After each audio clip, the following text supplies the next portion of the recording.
Assalamualaikum warahmatullahi wabarakatuh. Perkenalkan, nama saya Muhammad Rizky Zulkarnain, mahasiswa Universitas Budi Luhur, Fakultas Teknologi Informasi dengan NIM 181150 1871. Di sini saya akan menjelaskan materi tentang pemecahan kode algoritma dengan rangkuman materi cryptanalysis dan analisis algoritma MD5. Sebelum saya masuk ke materi penjelasan, di sini saya akan menjelaskan tentang pengertian kriptografi dan steganografi. Menurut Basecamp dalam buku MI Stianingsih tahun 2015, kriptografi berasal dari bahasa Yunani, yaitu dari kata kripto dan grafia, yang berarti penulisan rahasia.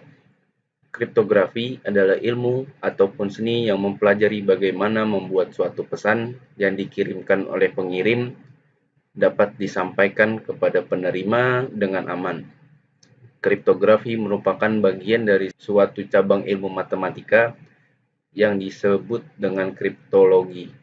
Pengamanan terhadap data atau informasi dapat dilakukan dengan berbagai cara, yaitu steganografi, watermarking, dan kriptografi. Steganografi adalah ilmu menyembunyikan pesan tersembunyi dalam suatu cara sehingga selain si pengirim dan penerima, tidak ada seorang pun yang mengetahui atau menyadari keberadaan suatu pesan rahasia. Steganografi berbeda dengan watermarking dan kriptografi yang menyamarkan arti pesan, namun tidak menyembunyikan keberadaan pesan.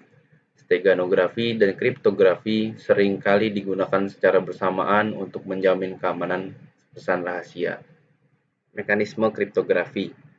Sistem kriptografi bekerja dengan cara menjadikan suatu pesan menjadi kode rahasia yang dimengerti oleh pelaku sistem informasi. Beberapa istilah atau terminologi dalam kriptografi yaitu pesan, plaintext, dan ciphertext. Pesan adalah data atau informasi yang dapat dibaca, dipersepsi, dan dimengerti. Artinya, pesan dapat berupa teks, citra atau image, suatu suara atau bunyi, video, atau bentuk-bentuk biner lainnya. Baik berupa bentuk digital maupun analog. Pesan berupa teks sering disebut juga plain text atau teks jelas, clear text. Agar pesan tidak dapat dipahami isinya oleh pihak lain, maka pesan perlu disandingkan menjadi pesan yang tidak dapat dimengerti lagi maknanya. Pesan yang tersandi tersebut disebut ciphertext. Pengirim dan penerima. Komunikasi data melibatkan pertukaran pesan antara dua entitas.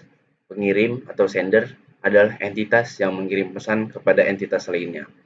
Penerima, receiver, adalah entitas yang menerima pesan. Pengirim dan penerima tidak harus berupa orang, tetapi juga dapat berupa mesin, robot, atau komputer.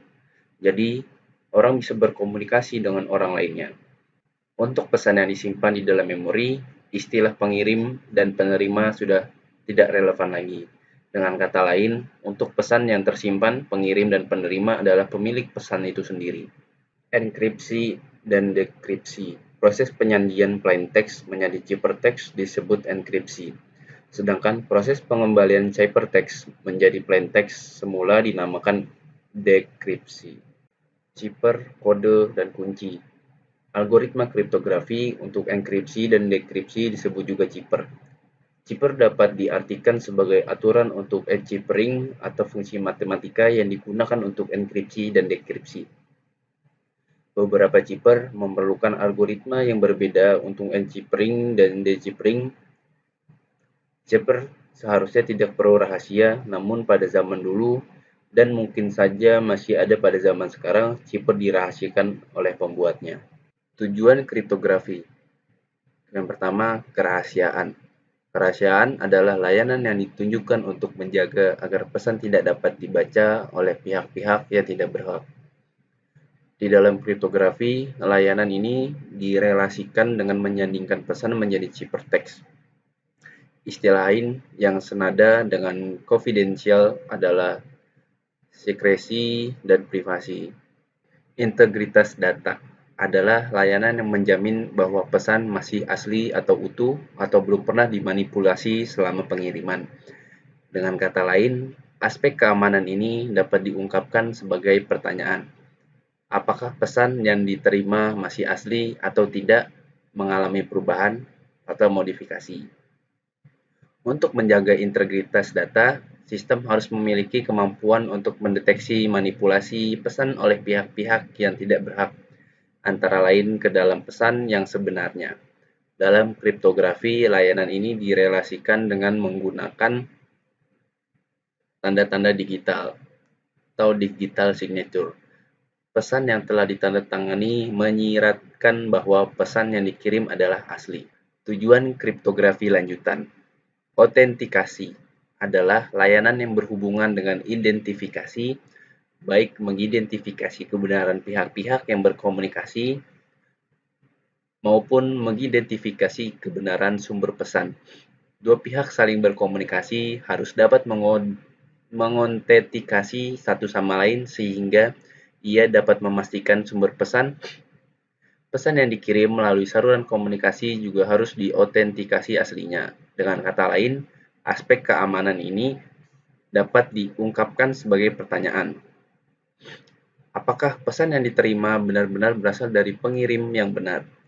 Otentikasi sumber pesan secara implisit juga berarti sumber pesan sudah tidak benar. Oleh karena itu, layanan integritas data selalu dikombinasikan dengan layanan otentikasi sumber pesan. Nirpenyangkalon adalah layanan untuk mencegah entitas yang berkomunikasi melakukan penyangkalan, yaitu pengiriman pesan menyangkal, melakukan pengiriman atau penerima pesan menyangkal telah menerima pesan. Sebagai contoh misalkan, pengirim pesan memberi otoritas kepada penerima pesan untuk melakukan pembelian. Namun, kemudian ia menyangkal telah memberikan otoritas tersebut. Contoh lainnya, misalkan seorang pemilik emas mengajukan tawaran kepada toko emas bahwa ia akan menjual emasnya. Tetapi, tiba-tiba harga emas turun drastis.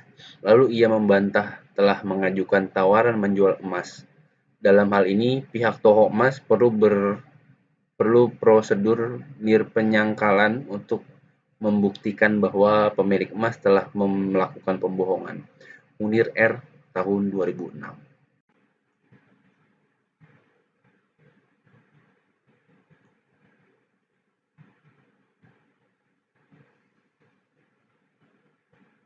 Pertama-tama saya akan menjelaskan tentang pengertian dari cryptanalysis. Cryptanalysis adalah studi tentang metode untuk mendapatkan makna informasi yang dienkripsi tanpa akses ke informasi rahasia yang biasanya diperlukan untuk melakukannya. Biasanya, ini melibatkan mengetahui bagaimana sistem bekerja dan menemukan kunci rahasia. Cryptanalysis juga disebut sebagai pemecah kode atau memecahkan kode. Ciphertext umumnya merupakan bagian termudah dari kriptosistem untuk diperoleh dan karena itu merupakan bagian penting dari cryptanalysis. Bergantung pada informasi apa yang tersedia dan jenis sandi apa yang sedang dianalisis cryptanalysis. Para peneliti dapat menemukan metode serangan yang benar-benar menghancurkan algoritma enkripsi, yang berarti bahwa ciphertext dienkripsi dengan algoritma itu dapat didekripsi secara sepele tanpa akses ke kunci enkripsi. Lebih sering, hasil cryptanalysis mengungkap kelemahan dalam desain atau implementasi algoritma yang dapat mengurangi jumlah kunci yang perlu dicoba pada ciphertext target. Sebagai contoh, sebuah cipher dengan kunci enkripsi 128 bit dapat memiliki 2 × 128 kunci unik. Rata-rata, serangan brute force terhadap cipher itu akan berhasil hanya setelah mencoba setengah dari kunci unik itu. Jika cryptanalysis dari cipher mengungkapkan serangan yang dapat mengurangi jumlah percobaan yang diperlakukan untuk 2 × 40 kunci yang berbeda, maka algoritma telah melemah secara signifikan. Ke titik bawah serangan brute force akan praktis dengan commercial of system block. Kriptanalisis dilakukan oleh berbagai organisasi, termasuk pemerintahan yang bertujuan menguraikan komunikasi rahasia negara lain, perusahaan yang mengembangkan produk keamanan yang menggunakan cryptanalysis untuk menguji fitur keamanan mereka, dan peretas, cracker, penelitian independen dan akademis yang mencari kelemahan dalam protokol dan algoritma kriptografi. Pemecahan kode algoritma Chaser-Chipper. Contoh paling simpelnya, sandi substitusi adalah sandi chaser. Sandi chaser adalah sandi substitusi yang menggunakan kunci yang panjangnya satu karakter. Biasanya, para pihak yang terlibat sudah sepakat dan sama-sama tahu kalau mereka akan menggunakan sandi chaser dengan kunci karakter tertentu untuk bertukar pesan rahasia. Pengirim pesan punya pesan asli, tahu kunci, tahu menggunakan sandi chaser, dia menggunakan untuk menghasilkan sandi rahasia. Penerima pesan tahu kunci, tahu menggunakan sandi chaser, tahu sandi rahasia, dia menggunakan untuk memecahkan sandi rahasia untuk mendapatkan pesan asli.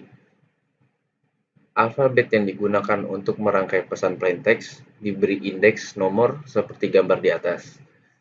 Karakter yang dipakai sebagai kunci juga diambil dari alfabet. Kunci ini akan ditambahkan atau dibuat menggeser karakter pesan asli untuk membentuk sandi. Kalau ketika ditambahkan atau digeser menghasilkan indeks lebih dari 25, urutan indeks akan kembali lagi ke 0. Dari huruf Z akan kembali ke A. Selanjutnya adalah analisis algoritma MD5. MD5 adalah algoritma message digest yang dikembangkan oleh Profesor Robert Rivers pada tahun 1991. MD5 mengambil pesan dengan panjang sembarang dan menghasilkan message digest 128 bit. Pada MD5, pesan diproses dalam blok 512 bit dengan 4 round berbeda. Algoritma MD5 cepat tapi kurang aman. Algoritma MD5 adalah sebuah fungsi khas satu arah yang mengubah masukan dengan panjang variabel menjadi keluaran dengan panjang tetap, yaitu 128 bit. Algoritma MD5 dengan fungsi khasnya sangat peka terhadap perubahan pesan, maka algoritma MD5 cocok untuk aplikasi yang menjaga integritas suatu data. Pada tahun 1996, Blueberry-Tin mengumumkan sebuah kerusakan pada fungsi kompresi MD5. Dikarenakan hal ini bukanlah serangan terhadap fungsi khas MD5 sepenuhnya. Hal ini menyebabkan para pengguna kriptografi menganjurkan pengganti seperti Whirlpool SHA-1 atau RepMD 160. Ukuran dari hash 128 bit cukup kecil untuk terjadinya serangan brute force birthday attack. MD5CRK adalah proyek distribusi mulai Maret 2004 dengan tujuan untuk menunjukkan kelemahan dari MD5 dengan menemukan kerusakan kompresi menggunakan brute force attack. Bagaimanapun juga, MD5CRK berhenti pada tanggal 17 Agustus 2004 saat kerusakan khas pada MD5 diumumkan oleh Xiaoyu Wang, Deng Yufeng, Hui Jilai, dan Hong Buyu. Serangan analitik mereka dikabarkan hanya memerlukan 1 jam dengan menggunakan IBM P690 cluster.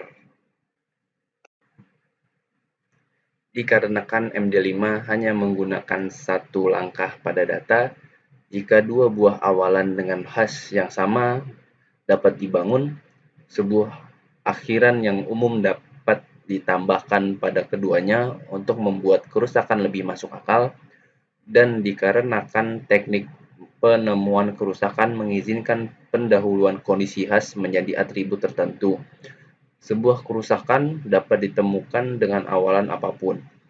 Proses tersebut memerlukan pembangkitan dua buah berkas perusak sebagai berkas template dengan menggunakan blok 128 byte dari tatanan data pada 64 byte batasan.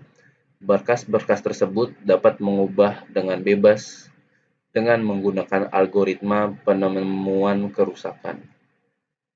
Sekian pembahasan tentang materi pemecahan kode algoritma kriptografi dan pengertian kriptografi dan steganografi yang saya jelaskan. Mohon maaf bila ada kesalahan dalam penyampaian. Wabillahi taufiq wal hidayah. Wassalamualaikum warahmatullahi wabarakatuh. Dape.